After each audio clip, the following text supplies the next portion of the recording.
Good evening, all students. Today my topic synthesis, chart number 19, formation of complex sentences. यानी दो या दो से अधिक सिंपल सेंटेंस को मिलाकर एक कॉम्प्लेक्स सेंटेंस बनाया जाता है। तो कॉम्प्लेक्स सेंटेंस में एक प्रिंसिपल क्लॉज होता है और दूसरा सबऑर्डिनेट क्लॉज होता है। एक प्रिंसिपल क्लॉज, दूसरा सबऑर्डिनेट क्लॉज। सबऑर्डिनेट क्लॉज के तीन भाग होते हैं, नाउन क्लॉज, एडजेक्टिव क्लॉज और एडवर्ब क्लॉज। अब इसको हम लिखकर बताने जा रहे हैं।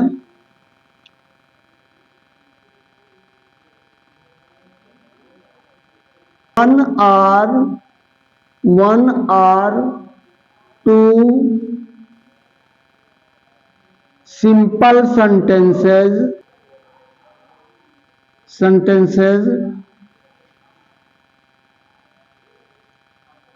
join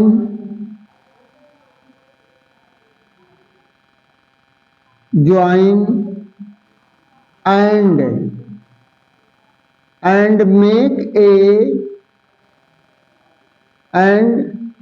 make a complex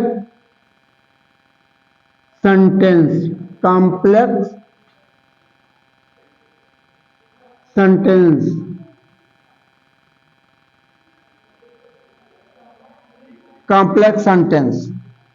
तो जब दो या दो से अधिक सिंपल सेंटेंस को मिलाया जाता है तो एक कॉम्प्लेक्स सेंटेंस बना जाता है। Complex sentence has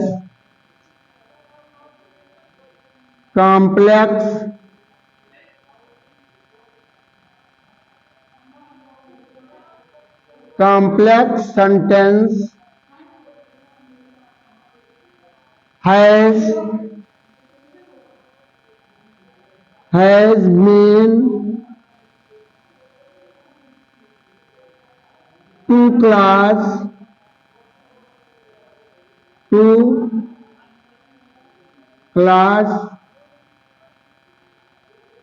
one principal class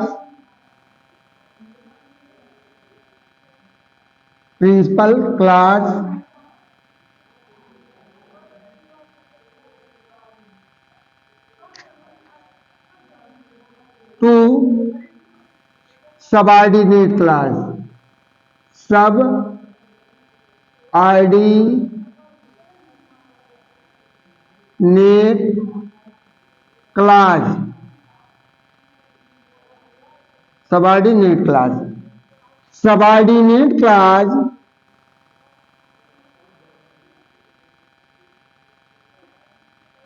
subordinate class has three part।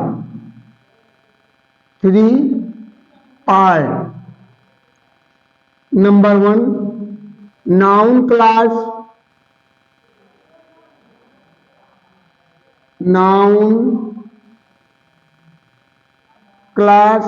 number two, adjective class,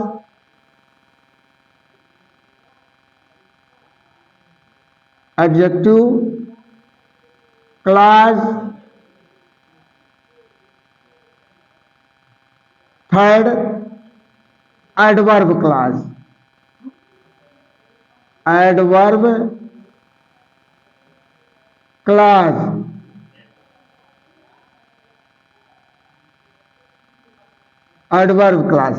अब इस तरह आपको स्पष्ट रूप से हमने बता दिया है कि जब दो या दो से सिंपल सेंटेंस को मिलाया जाता है तो एक कॉम्प्लेक्स सेंटेंस बनता है। कॉम्प्लेक्स सेंटेंस के मुख्य रूप से दो भाग होते हैं, एक प्रिंसिपल क्लॉज होता है, दूसरा सबऑर्डिनेट। तो सबऑर्डिनेट क्लॉज के भी तीन अंग होते हैं, नंबर एक नाउन क्लॉज, नंबर दो एडजेक्टिव क्लॉज, नंबर तीन एडवर्ब क्लॉज। और इसी आधार पर सेपरेट वाक्यों को मिला करके हम आपको अब चल रहे हैं कंबाइन कॉम्प्लेक्स सेंटेंस बनाने के लिए। अब हम आपको बताने जा रहे हैं कि use of noun clause. Noun clause को हम 5 रूपों में प्रयोग करते हैं। Noun clause is used in 5 kinds. Noun clause को सिंथेसिस करते समय, सेपरेट से कंबाइन करते समय तो 5 रूप इसके बताए गए हैं। तो सेपरेट है नंबर 1, पहला सेंटेंस हम दे रहे हैं, you are a thief, it is known to all.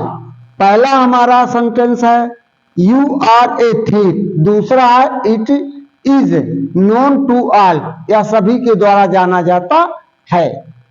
तो इसको कंबाइंड हमने किया है, that you are a thief, तुम एक चोर हो, इज नोन टू ऑल, यह सभी जानते हैं, यह सब्जेक्ट टू ए वर्ब का काम कर रहा है।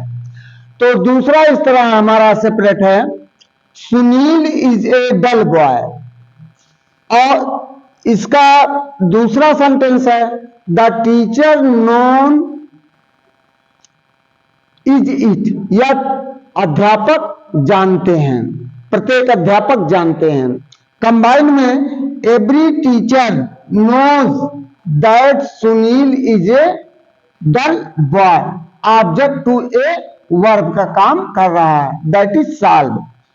तो तीसरा एग्जांपल इस तरह हम दें, I told you that yesterday, पहला सेंटेंस हो गया। दूसरा है you must rely on it, तो इसका कंबाइन किया है, you must rely on what I told you yesterday, object to a preposition.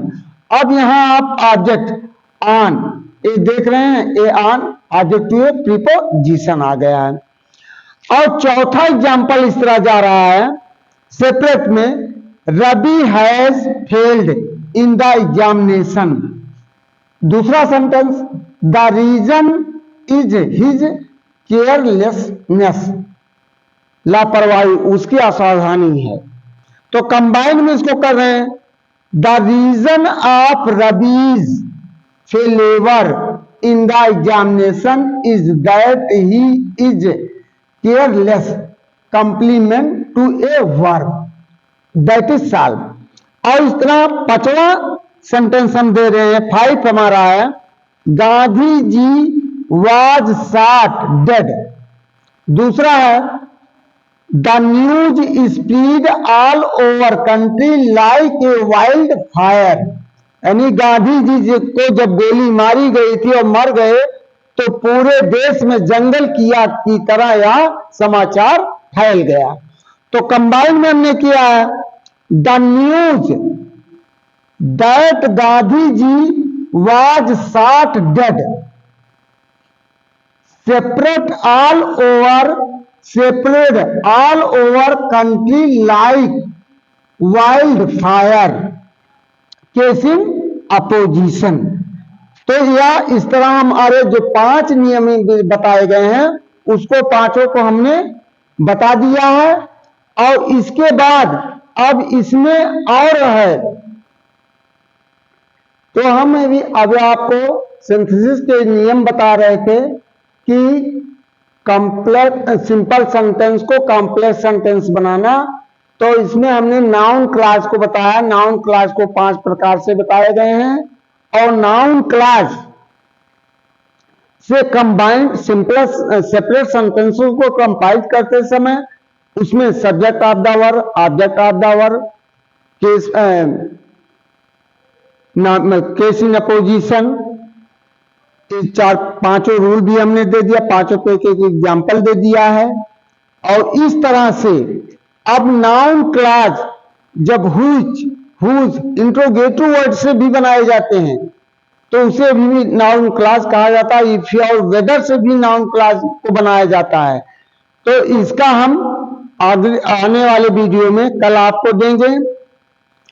तो हमारा आप लोगों से अनुरोध है कि आप बराबर वीडियो को अंत तक देखिए और चैनल को सब्सक्राइब करते रहिए।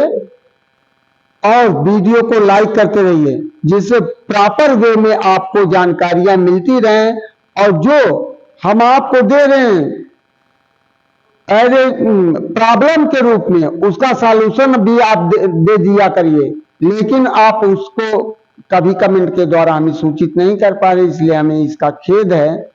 और हम आपके अच्छे भविष्य की कामना करते हैं कि इन फ्यूचर आप अच्छा से अच्छा अंक गेन कर सकें।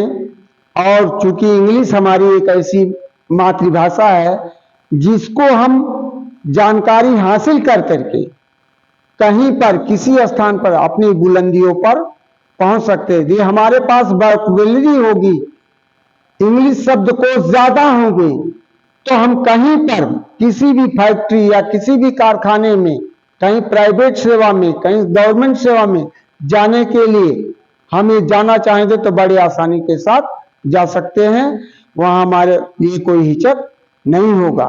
और पहली बात तो हमें अपने हेजिटेशन को निकालना है, डायरेक्टली हमको निधड़क होकर बोलना है।